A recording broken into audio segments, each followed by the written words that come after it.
Hai, Assalamualaikum warahmatullahi wabarakatuh. Perkenalkan, nama saya Muhammad Zalfa Hidayat dari tim IoT Developer. Pada kesempatan kali ini, saya ingin membawa materi mengenai pengenalan listrik, listrik dan teknik digital, mikroprosesor dan mikrokontroler. Oke, nah, di sini saya akan membawakan tentang materi ini ya. Pertama, kita akan membahas mengenai Nah, mengenai pengenalan listrik. Nah, jadi listrik itu adalah sebuah energi yang bisa menggerakkan suatu alat elektronik ya. Jadi listrik adalah aliran elektron-elektron dari atom ke atom pada sebuah pengantar atau energi yang sangat berpengaruh terhadap kehidupan manusia sehari-hari. Energi listrik ini digunakan dan dimanfaatkan untuk menggerakkan beberapa alat elektronik yang berfungsi untuk mempermudah pekerjaan manusia. Nah, tegangan listrik ini juga adalah suatu titik yang memiliki perbedaan. Perbedaan titik itu adalah titik positif dan titik negatif. Nah, jadi positifnya itu plus, titik negatifnya itu minus. Nah, listrik juga di sini memiliki beberapa besaran-besaran tertentu, yaitu yang pertama ada tegangan listrik dengan satuannya volt. Nah, volt ini biasanya tegangan listrik ini adalah sebuah eh, nilainya gitu, listrik itu. Nah, yang kedua ada hambatan listrik. Nah, hambatan listrik ini memiliki satuan ohm. Hambatan listrik ini berfungsi untuk menghambat suatu aliran arus listrik. Nah, yang ketiga ada arus listrik. Nah, arus listrik ini memiliki satuan ampere. Nah, arus listrik ini adalah suatu aliran listrik yang dilakukan untuk menggerakkan atau menjalankan berbagai alat elektronik.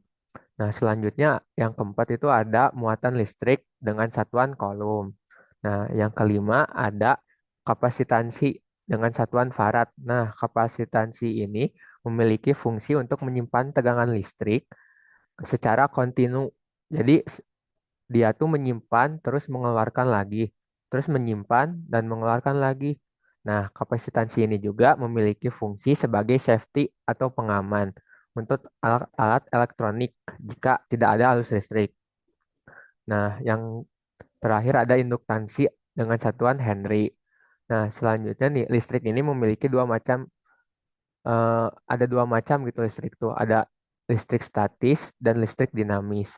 Namun pada materi kali ini saya akan membahas atau lebih mendalami mengenai listrik dinamis. Nah, listrik dinamis ini ada dua, dipecah lagi jadi dua, yaitu ada listrik AC dan listrik DC. Nah, di sini ada dua ya listrik dinamis itu ada AC dan DC. Pertama di sini ada AC atau alternating current dapat disebut juga sebagai arus bolak-balik. Nah, arus listrik ini biasanya dihasilkan oleh generator yang dapat menghasilkan listrik, namun besar dan arahnya selalu berubah setiap waktu. Nah, biasanya listrik AC ini digunakan untuk alat-alat berat seperti pendingin, AC pendingin, terus pompa, kulkas, nah kayak gitu. Di sini juga ada sinyalnya, contoh sinyal dari AC yaitu bergelombang. Nah, selanjutnya yang kedua listrik dinamis itu ada DC atau direct current. Nah, DC ini merupakan arus listrik searah. Nah, arus listrik searah itu apa sih? Jadi, arus listrik DC ini merupakan arus listrik yang mengalir dari kutub negatif ke kutub positif dan hanya terjadi dalam searah saja seperti yang ada di sini. Jadi, cuman searah. Nah, aliran-aliran tersebut akan menyebabkan adanya lubang dengan muatan positif yang terjadi menuju ke kutub negatif. Nah, di sini kelihatannya ada perbedaan AC dan DC itu kelihatan dari perbedaan sinyal. Nah, di sini ada sinyal AC yang bergelombang dan untuk sinyal DC itu lurus. Bang. Nah, biasanya kalau listrik DC ini dipakai untuk perangkat-perangkat alat elektronik yang kecil seperti HP, baterai, dan lainnya. Nah, selanjutnya di sini saya akan membahas mengenai teknik digital. Teknik digital adalah teknologi yang mengubah signal menjadi kombinasi urutan bilangan yang mempunyai nilai 0 dan 1, yaitu bilangan biner. Nah, jadi di sini saya contohkan ya. Nah, awalnya kan tegangan DC itu sebelum jadi teknik digital, sinyalnya tuh diubah biar supaya bisa menghasilkan 0 atau 1. Nah, hasil dari ubah sinyal DC ke teknik digital itu akan membentuk seperti square atau kotak. Jadi naik ke bawah, terus naik geser, terus membentuk kotak aja ke atas, ke bawah, ke atas, ke bawah. Nah, untuk nilai yang ke bawah itu 0 dan untuk nilai yang ke atas itu 1. Nah, jadi teknik digital itu adalah tegangan DC yang diubah sinyalnya seperti itu. Nah, kan tadi teknik digital itu mempunyai nol, nilai 0 dan 1. Nah, 0 dan 1 ini adalah bilangan biner yang terdapat dalam sebuah sistem elektronika tertentu untuk proses informasi yang mudah, cepat, dan akurat. Nah, si sinyal ini biasanya disebut sebuah bit. Nah, kata digital sendiri diambil dari bahasa Yunani yaitu digitus, yang apabila kita menghitung jari berjumlah 10, nilai 10 sendiri terdiri dari dua radiks yaitu 1 dan 0. Jadi bukan 10 kita ininya, jadi 1 dan 0. Contoh biner biner itu kayak 110, 11, 10, 10. Nah, kayak gitu. Selanjutnya, di sini saya akan membahas mengenai mikroprosesor dan mikrokontroler. Nah, mikrokontroler dan mikroprosesor ini adalah sebuah alat yang digunakan oleh para teknisi, biasanya digunakan para teknisi ya, di bidang elektronika untuk tujuan mempermudah mereka untuk membuat sebuah aplikasi elektronika. Nah, yang pertama ada mikroprosesor.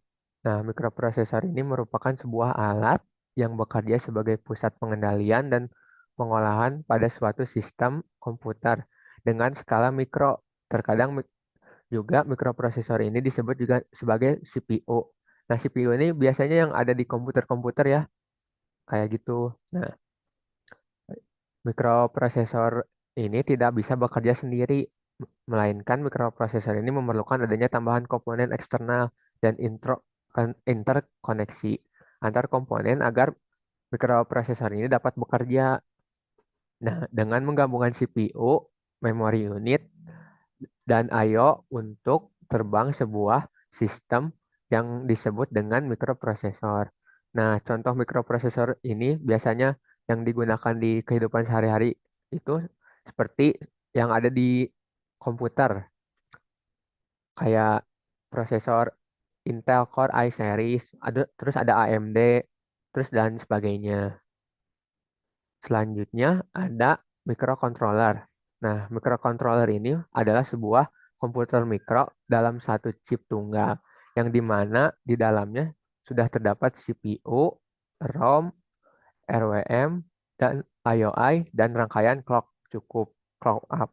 Nah, microcontroller ini biasanya digunakan pada rangkaian spesifik yang membutuhkan pengontrolan langsung dari user.